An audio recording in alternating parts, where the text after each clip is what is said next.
Shalom Bapak dan Ibu yang terkasih dalam nama Tuhan kita Yesus Kristus. Bersyukur hari ini kita masih diberi kesempatan untuk menikmati persekutuan bersama dengan Kristus melalui ibadah kita hari ini. Mari persiapkan hati dan pikiran kita, dan saya mengundang Bapak dan Ibu untuk mengambil saat teduh sejenak di hadapan Tuhan.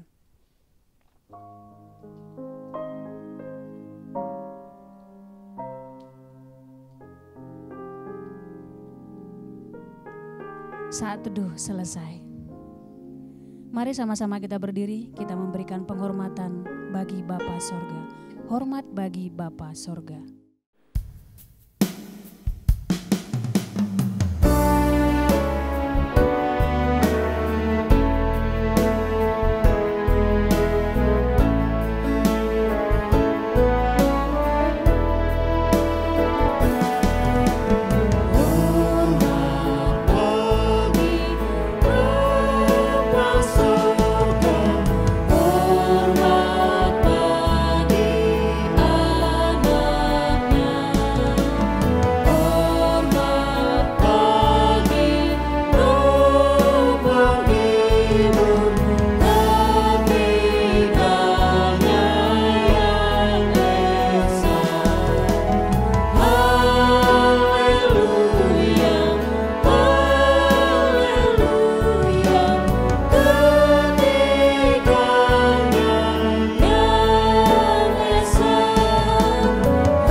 Kebaktian ini ditabiskan dengan pengakuan pertolongan kita adalah dalam nama Tuhan yang menjadikan langit dan bumi. Kasih karunia dan damai sejahtera dari Tuhan Bapa kita dan dari Yesus Kristus menyertai kamu. Amin. Mari sama-sama kita memuji nama Tuhan, kita katakan nyanyi dan bersoraklah. Sebab Dia adalah Yesus Tuhan kita yang menyelamatkan hidup kita.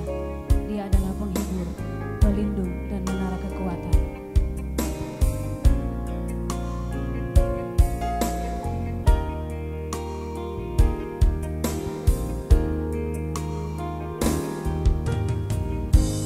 Yesusku, penyelamatku, tiada yang seperti Engkau.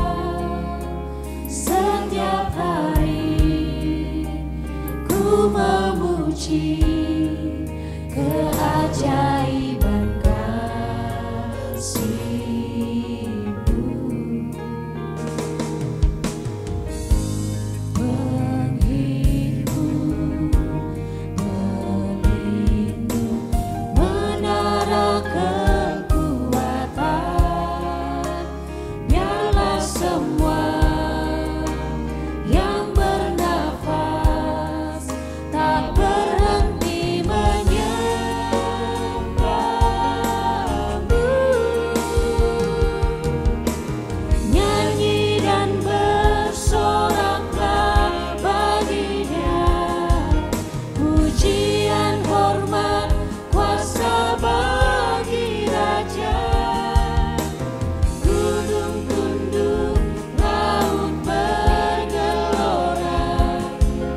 Tuhan, dengan rasa sesal dan malu, dan dengan kerendahan hati, marilah mengaku akan dosa-dosa kita. Ya Tuhan, Maha Kudus penuh kemurahan, kami menyadari dan mengaku di hadapan-Mu hakikat kami yang berdosa dan rapuh, sehingga cepat untuk berbuat jahat dan lambat untuk berbuat baik.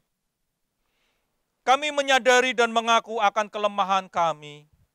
Engkau mengetahui betapa sering kami berdosa, mengembara dari jalan-Mu, menyia-nyiakan pemberian-Mu dan melupakan kasih-Mu.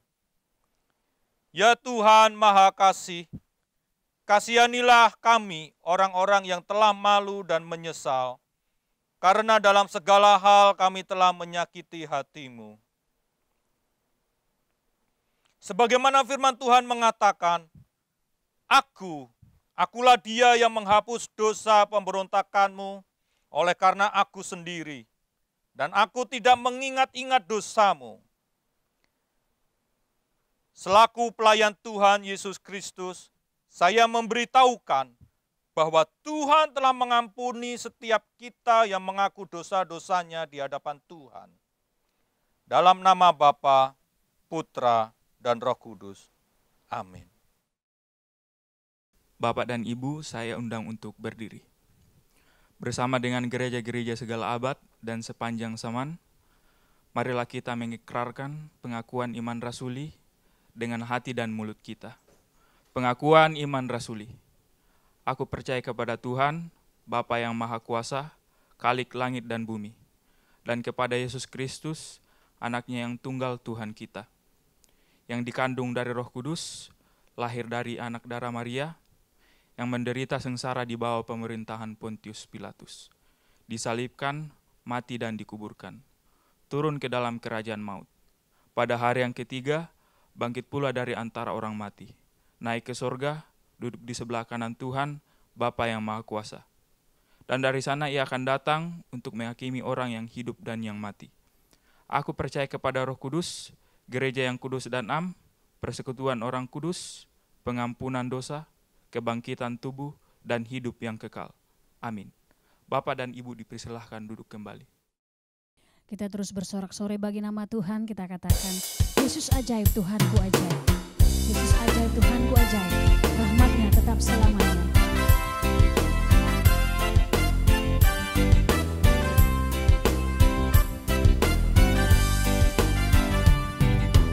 Yesus ajaib, Tuhanku ajaib, kasih-Nya ajaib bagiku.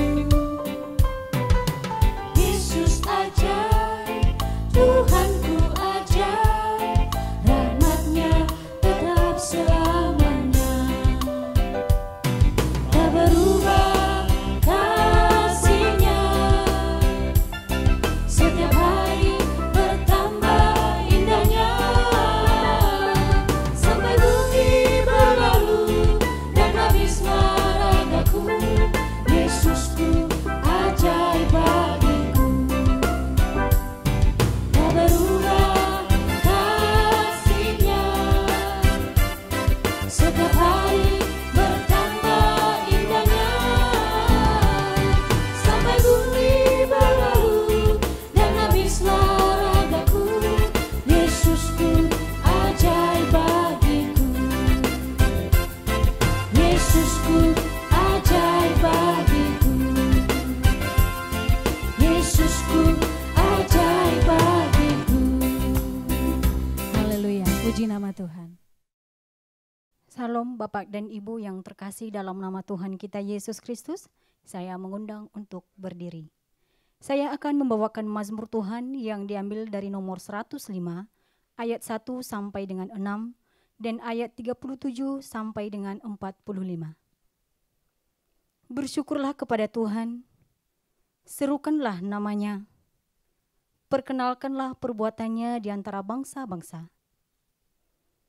Bernyanyilah baginya, bermazmurlah baginya, percakapkanlah segala perbuatannya yang ajaib. Bermegahlah di dalam namanya yang kudus. Biarlah bersuka hati orang-orang yang mencari Tuhan. Carilah Tuhan dan kekuatannya, carilah wajahnya selalu. Ingatlah perbuatan-perbuatan ajaib yang dilakukannya, mukjizat-mukjizatnya dan penghukuman-penghukuman yang diucapkannya. Hai anak cucu Abraham, abdinya. Hai anak-anak Yakub, orang-orang pilihannya. Dituntunnya mereka keluar membawa perak dan emas, dan di antara suku-suku mereka tidak ada yang tergelincir. Orang Mesir bersukacita ketika mereka keluar, sebab orang-orang Mesir itu ditimpa ketakutan terhadap mereka. Dibentangkannya awan menjadi tudung dan api untuk menerangi malam. Mereka meminta, maka didatangkannya burung puyuh, dan dengan roti dari langit dikenyangkannya mereka. Dibukanya gunung batu, maka terpancarlah air, lalu mengalir di padang-padang kering seperti sungai. Sebab ia ingat akan firman-Nya yang kudus, akan Abraham abdinya. Dituntunnya umat-Nya keluar dengan kegirangan, dan orang-orang pilihannya dengan sorak-sorai.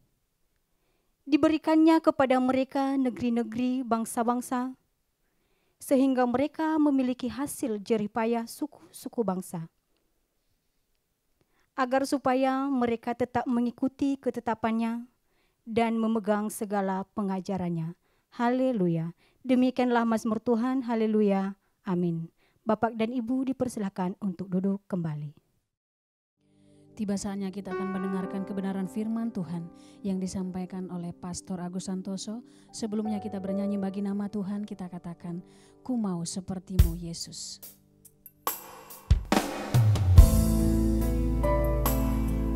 Bagaikan bejana siap dibentuk, demikianlah hidup kita di tangan Tuhan.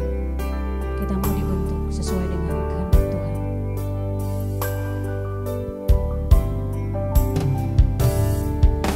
Bagaikan bejana siap dibentuk, demikian hidupku di tangan-Mu.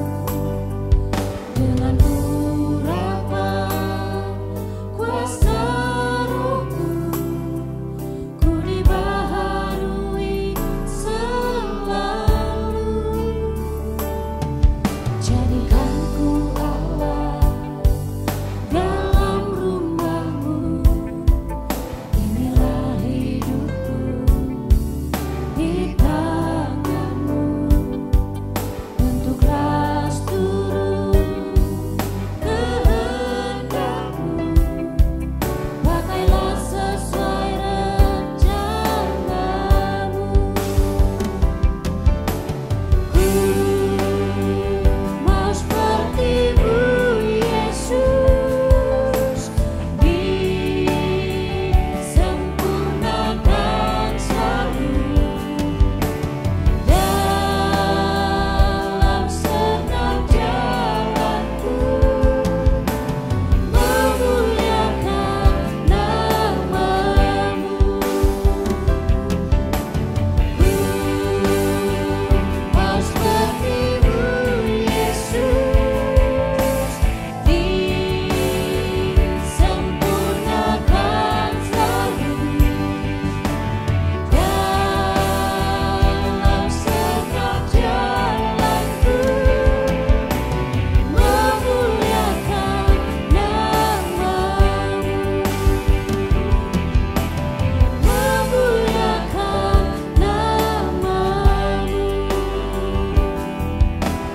memuliakan nama-Mu,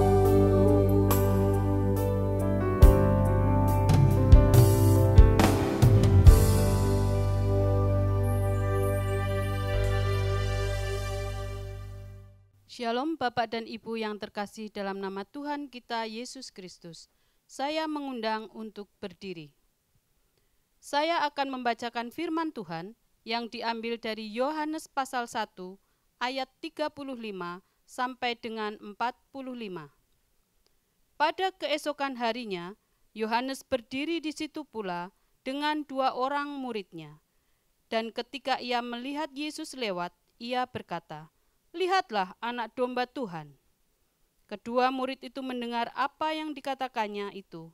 Lalu mereka pergi mengikut Yesus. Tetapi Yesus menoleh ke belakang. Ia melihat bahwa mereka mengikuti dia, lalu berkata kepada mereka, "Apakah yang kamu cari?" Kata mereka kepadanya, "Rabi," artinya guru, "di manakah engkau tinggal?" Ia berkata kepada mereka, "Marilah dan kamu akan melihatnya." Mereka pun datang dan melihat di mana ia tinggal, dan hari itu mereka tinggal bersama-sama dengan dia. Waktu itu kira-kira pukul 4. Salah seorang dari keduanya yang mendengar perkataan Yohanes lalu mengikut Yesus adalah Andreas, saudara Simon Petrus. Andreas mula-mula bertemu dengan Simon, saudaranya, dan ia berkata kepadanya, "Kami telah menemukan Mesias," artinya Kristus. Ia membawanya kepada Yesus. Yesus memandang dia dan berkata, "Engkau Simon, anak Yohanes, engkau akan dinamakan Kefas," artinya Petrus. Pada keesokan harinya, Yesus memutuskan untuk berangkat ke Galilea. Ia bertemu dengan Filipus dan berkata kepadanya, "Ikutlah aku." Filipus itu berasal dari Betsaida, kota Andreas dan Petrus. Filipus bertemu dengan Natanael dan berkata kepadanya, "Kami telah menemukan dia yang disebut oleh Musa dalam kitab Taurat dan oleh para nabi, yaitu Yesus, anak Yusuf dari Nazaret." Demikianlah firman Tuhan. Haleluya. Amin.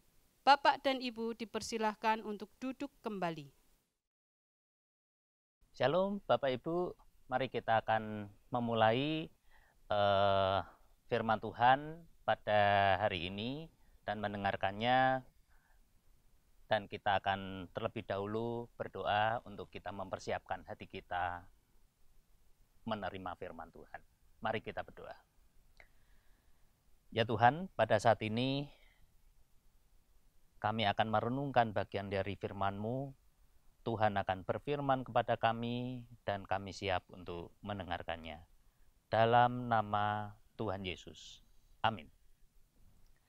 Bapak Ibu, saudara sekalian, kita saat ini akan mengulas satu tokoh yang bernama Andreas.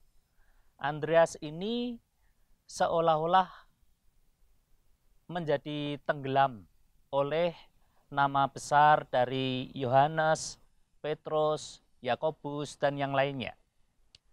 Tetapi sebenarnya ada pelajaran yang sangat penting, yang sangat dalam, yang diperbuat oleh Andreas, dan kita harus mencontoh tindakan-tindakan Andreas ini.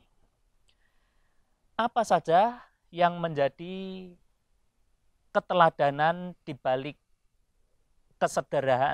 kesederhanaan sosok Andreas ini di zamannya? Apa teladan iman yang dapat kita pelajari dari kehidupan Andreas? Teladan iman yang pertama adalah Andreas selalu memiliki kerinduan yang dalam untuk bertemu dengan Tuhan Yesus Sang Mesias. Pada mulanya Andreas mencari Sang Mesias melalui agama Yahudi. Dia menganut agama Yahudi itu. Tetapi itu tidak membuatnya semakin mengenal dan bertemu secara pribadi dengan Sang Mesias. Padahal di agama Yahudi tentunya diulas sedemikian rupa sosok Sang Mesias. Tetapi pada waktu itu pelajaran-pelajaran dalam agama Yahudi menunjukkan satu sosok Mesias yang sebenarnya keliru. sosok Mesias dalam arti hanya politik saja. Bukan sosok Mesias dalam arti tingkah laku, kehidupan yang bersahaja, dan bahkan sampai rela mengorbankan diri di atas kayu salib. Bagi agama Yahudi, Mesias itu sesuatu yang superpower, akan mengalahkan Roma. Andreas saat itu tidak menemukan sosok Mesias di dalam agama Yahudi. Pencarian Andreas sempat terhenti kepada Yohanes Pembaptis. Ia terkesan pada ajaran Yohanes Pembaptis. Ajaran itu adalah ajaran yang hidup. Ia sempat menduga bahwa Yohanes Pembaptis itu adalah sang Mesias. Sehingga ia mengabdi menjadi murid Yohanes Pembaptis. Namun dugaannya juga salah. Yohanes Pembaptis sendiri yang mengatakan, yang menyatakan bahwa dirinya itu bukan Mesias, melainkan dia hanya sebagai pembuka jalan. Pembuka jalan akan kehadiran sang Mesias itu. Mengetahui hal itu, Andreas tidak lantas kecewa. Andreas selalu memiliki kerinduan yang dalam untuk bertemu dengan sang Mesias itu. Ia tidak menyerah untuk mencari sang Mesias itu. Karena apa? Karena ia rindu berjumpa dengan sang Mesias itu. Oleh karena kerinduannya itu dan pencarian yang terus-menerus, maka pencarian dan kerinduan itu berujung pada pertemuannya dengan Tuhan Yesus secara pribadi di dekat Sungai Yordan.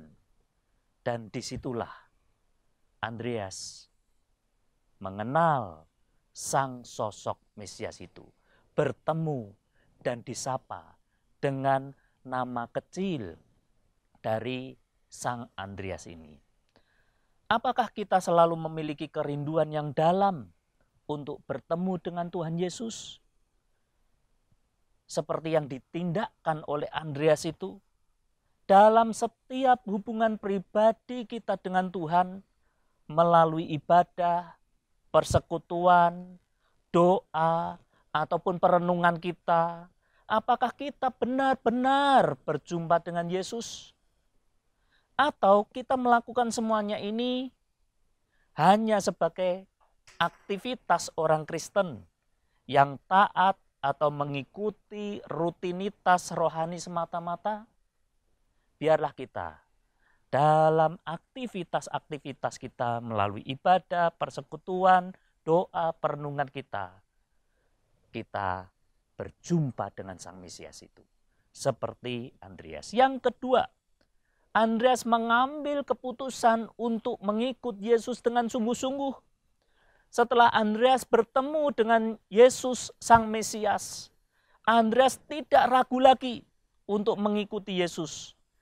Tanpa menunda-nunda kesempatan itu, ia mengambil keputusan untuk menjadi murid Yesus. Ia meninggalkan pekerjaannya sebagai nelayan, kenyamanan hidupnya di pantai Galilea.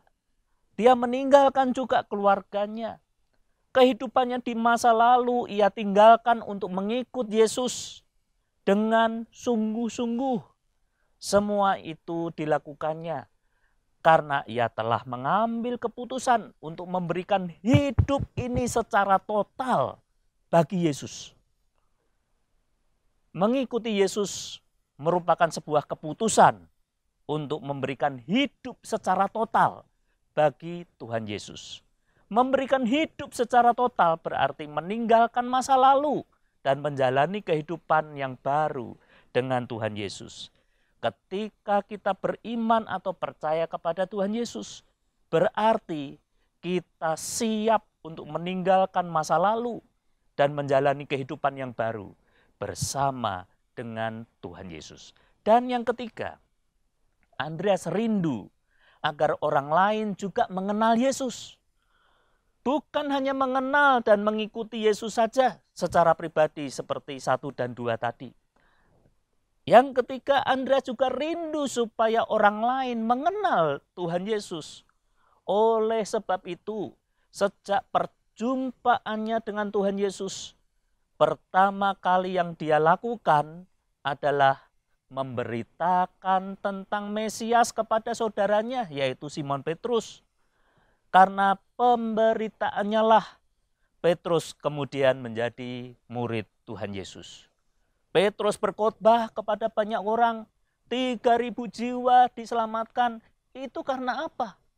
Karena tindakan yang pertama yang dilakukan oleh Andreas, mengabarkan Injil, mengabarkan Sang Mesias kepada Simon Petrus. Semua orang bisa menjadi Andreas. Bahkan orang yang sederhana sekalipun, yang tidak sepopuler Yohanes, Petrus, atau Yakobus. Andreas adalah teladan hidup bagi kita semua. Seorang yang begitu sederhana dapat menjadi inspirasi dan teladan iman bagi setiap orang yang mengaku dan percaya bahwa Tuhan Yesus Kristus itu adalah Tuhan yang harus disembah. Kehidupan Andreas memberikan pesan mendalam bagi kita untuk kita senantiasa berjumpa dengan Yesus, mengikutinya dengan sungguh-sungguh, dan membagikan pengenalan kita tentang Yesus kepada banyak orang. Amin. Mari kita berdoa. Ya Tuhan, sosok yang sederhana, yang bahkan hampir dilupakan.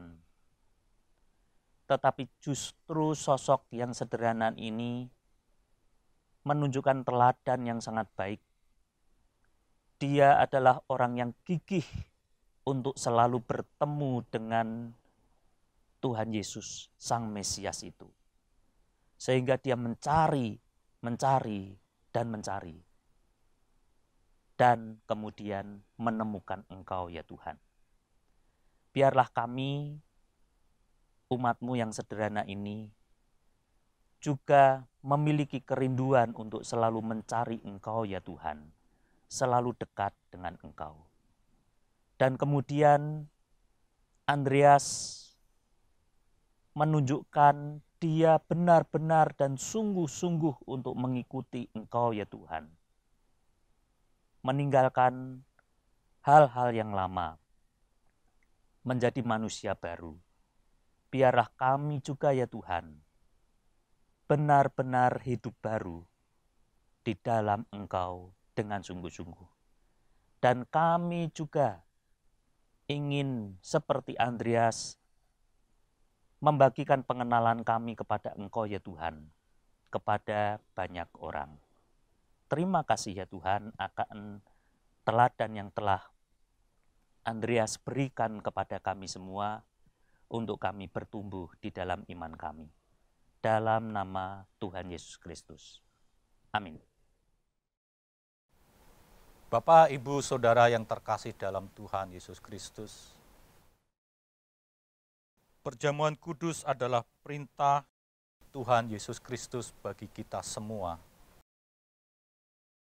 Bahwa setiap orang yang telah mengaku iman percaya kepada Yesus Kristus dan telah diteguhkan sebagai warga umat, wajib hadir mengikuti perjamuan kudus. Bahwa roti dan anggur perjamuan ini adalah suatu lambang persekutuan umat kita semua dengan Tuhan. Melalui perjamuan kudus ini, kita dipersatukan dengan Tuhan Yesus Kristus di dalam kematian dan kebangkitannya. Dengan demikian, persekutuan Tuhan Yesus dengan murid pada perjamuan malam terakhir terus berlangsung sampai penggenapannya di dalam kerajaan Tuhan, di mana kita semua akan duduk bersama Kristus di kemuliaannya.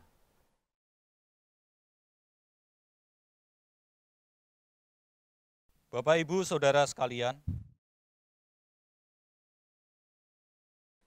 sebab apa yang telah kuteruskan kepadamu, telah aku terima dari Tuhan, yaitu bahwa Tuhan Yesus pada malam waktu ia diserahkan mengambil roti, dan sesudah itu ia mengucap syukur atasnya, ia memecah-mecahkan dan berkata, "Inilah tubuhku yang diserahkan bagi kamu, perbuatlah ini menjadi peringatan akan aku."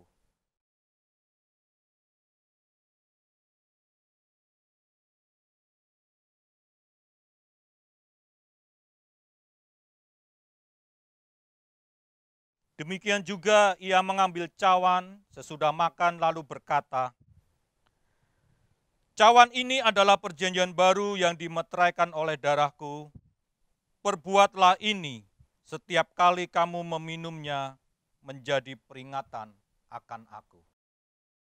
Bapak, Ibu, marilah kita berdoa. Ya Bapa Maha Kudus, Pencipta dan Raja semesta, kami bersyukur dan memuliakan nama-Mu, sebab kami percaya bahwa roti dan anggur dalam cawan ini adalah lambang tubuh dan darah Tuhan Yesus Kristus. Melalui roti dan anggur dalam cawan ini, Engkau mempersatukan kami dengan Yesus Kristus, agar kami beroleh pengampunan dosa dan hidup baru yang kekal, untuk memaklumkan kerajaan-Mu dan kebesaran pengasihan-Mu bagi dunia ini dan menjadikan kami milik-Mu. Engkau mengangkat semua orang yang jatuh, menegakkan yang tertunduk, memulihkan hati yang hancur. Engkau menghibur yang berduka, membebaskan yang tertindas, dan menghentikan semua badai kehidupan dan pertikaian bangsa-bangsa. Oleh karena itu, bersama dengan semua pelayan-pelayan-Mu, malaikat dan manusia, nabi-nabi dan para rasul, dan martir, serta seluruh gereja-Mu di segala waktu dan tempat dan di sorga, kami memuji dan memuliakan nama-Mu dalam madah kebesaran yang tiada hentinya. Amin. Sambil kita menyiapkan diri dalam mengikuti perjamuan kudus, kita bernyanyi salibnya, salibnya.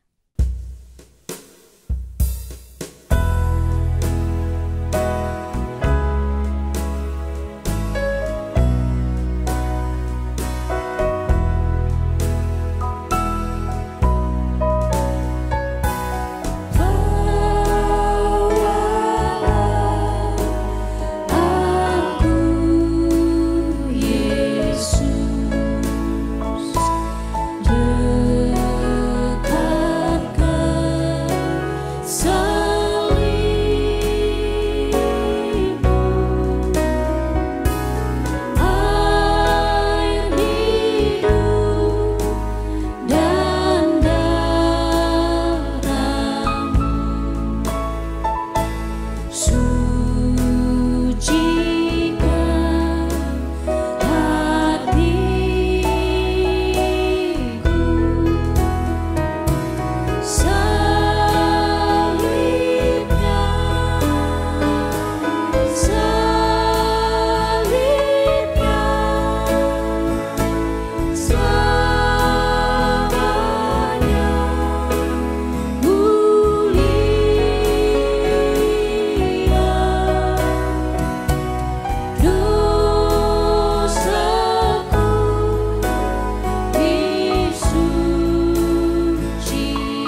Bapak, Ibu, Saudara yang terkasih di dalam Tuhan, saya persilakan untuk bangkit berdiri. Peganglah roti di tangan kanan dan angkatlah tinggi di atas kepala. Dan sesudah ia mengucap syukur atasnya, ia memecah-mecahkannya dan berkata, "Inilah tubuhku yang diserahkan bagi kamu, perbuatlah ini menjadi peringatan akan aku." Roti ini melambangkan tubuh Kristus, makanlah di dalam nama Tuhan Yesus Kristus.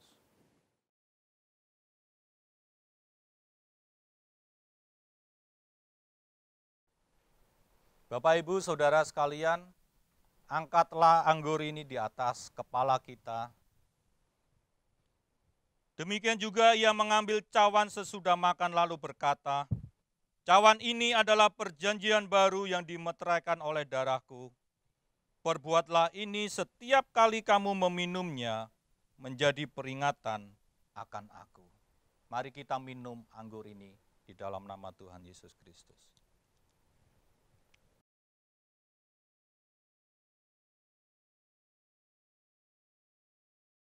Mari kita berdoa.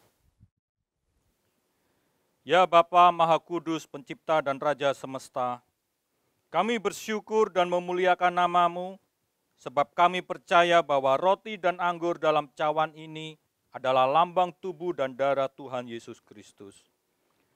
Melalui roti dan anggur dalam cawan ini, Engkau mempersatukan kami dengan Yesus Kristus, agar kami beroleh pengampunan dosa dan hidup baru yang kekal untuk memaklumkan kerajaan-Mu dan kebesaran pengasihan-Mu bagi dunia ini dan menjadikan kami milik-Mu. Engkau mengangkat semua orang yang jatuh, menegakkan yang tertunduk, memulihkan hati yang hancur. Engkau menghibur yang berduka, membebaskan yang tertindas, dan menghentikan semua badai kehidupan dan pertikaian bangsa-bangsa. Oleh karena itu, bersama dengan semua pelayan-Mu, malaikat dan manusia, nabi-nabi, para rasul, dan martir, serta seluruh gereja-Mu di segala waktu dan tempat, dan di sorga, kami memuji dan memuliakan nama-Mu dalam madah kebesaran yang tiada hentinya. Amin. Bapak, Ibu yang terkasih dalam Tuhan, dipersilahkan duduk kembali.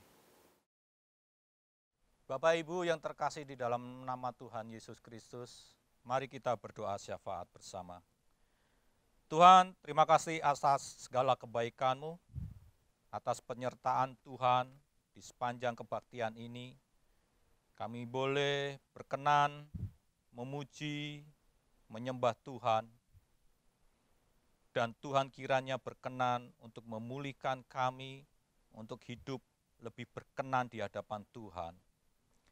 Pada saat ini kami berdoa untuk bangsa Indonesia ini Tuhan. Kiranya Tuhan tetap menjaga bangsa ini di dalam kestabilan politik, di dalam pertumbuhan ekonomi, di dalam kesehatan yang sedang dialami bangsa ini. Khususnya bangsa ini sedang mendapatkan wabah COVID-19. Tuhan, kiranya Engkau memberikan kekuatan, kesembuhan kepada seseorang, kepada orang-orang yang terkena dampak dari COVID-19 ini. Tuhan memberikan penghiburan kepada mereka. Tuhan juga memberikan kekuatan kepada keluarganya, sehingga mereka boleh mendampingi setiap anggota keluarga yang terkena dampak virus COVID-19 ini. Selain itu kami juga berdoa untuk para tenaga medis yang sedang berjuang untuk melayani, berusaha untuk menyembuhkan, berusaha untuk mengelola dari penyebaran COVID-19 ini. Tuhan, berikan mereka kesabaran, berikan mereka perlindungan, sehingga penanganan ini dapat berjalan dengan baik. Selain itu kami juga berdoa untuk Gereja Presbyterian Evangelical Indonesia. Tuhan kiranya memberkati sinode GPEI ini dengan karunia-karunia Tuhan, dengan penyertaan Tuhan, sehingga sinode GPEI dapat bertumbuh dengan baik.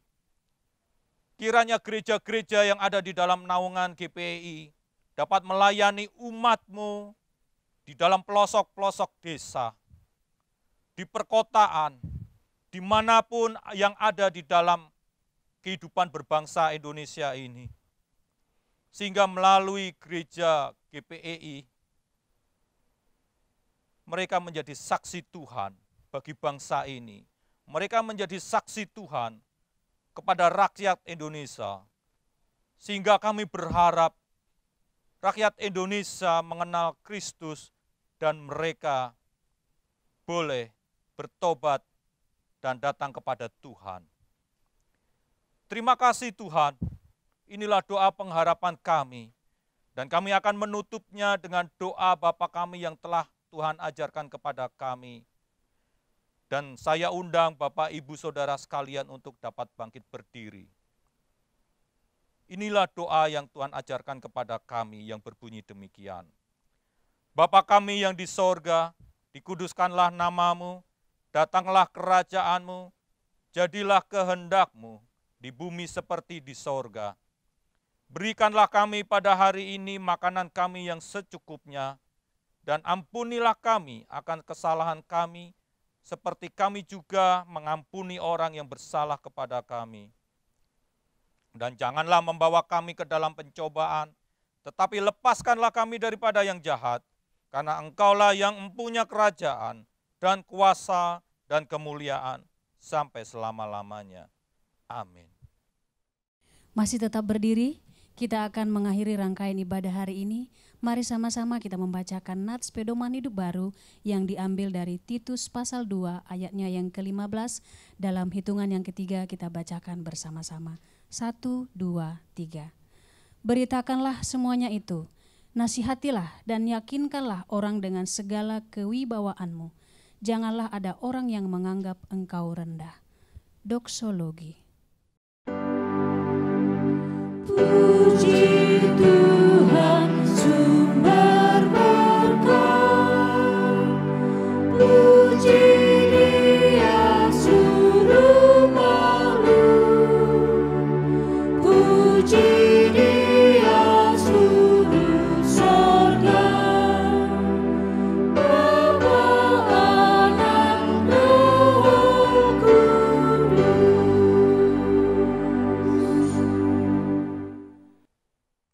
Bapak, Ibu, Saudara sekalian, kebaktian ini telah selesai. Dan sebelum kita pulang, terimalah berkat yang datang dari Tuhan. Arahkan hati dan pikiranmu kepada Tuhan dan terimalah berkat-Nya. Tuhan memberkati engkau dan melindungi engkau.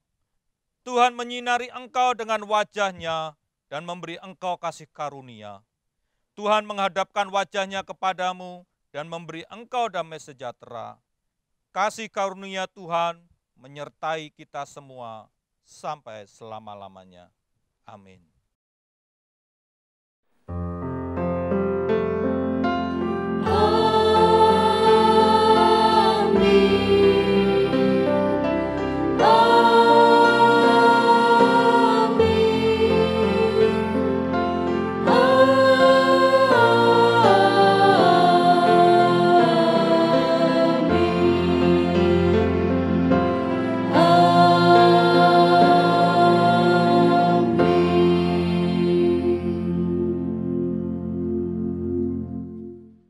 Bapak dan Ibu dipersilahkan untuk duduk kembali, mengambil saat teduh sejenak di hadapan Tuhan. Selamat hari Minggu, Tuhan Yesus memberkati.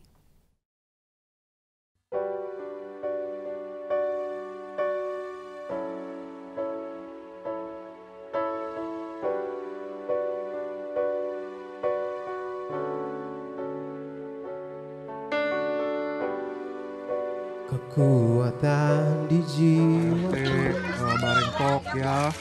Ini semua kita ngumpul. Terima kasih buat Gloria Peduli sudah kirim bantuan dari Tuhan untuk kita ya. Tuhan memberkati juga ini Pak Asep. Hadiratmu ku ku menyembah-Mu.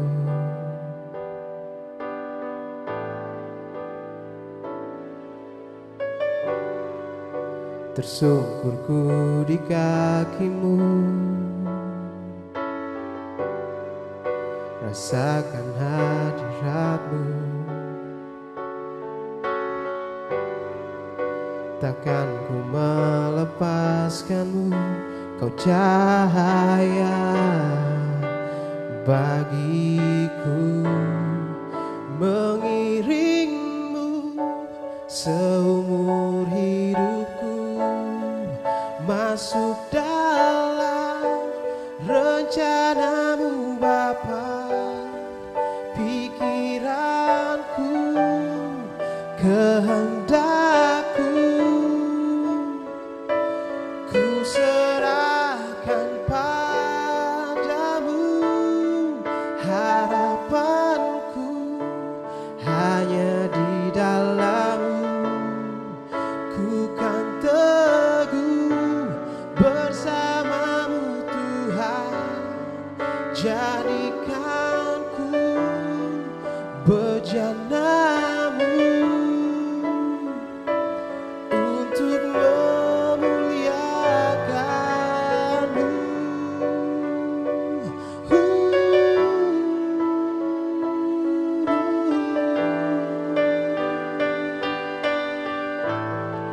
Mengiring-Mu seumur hidupku, masuk dalam rencana-Mu Bapa.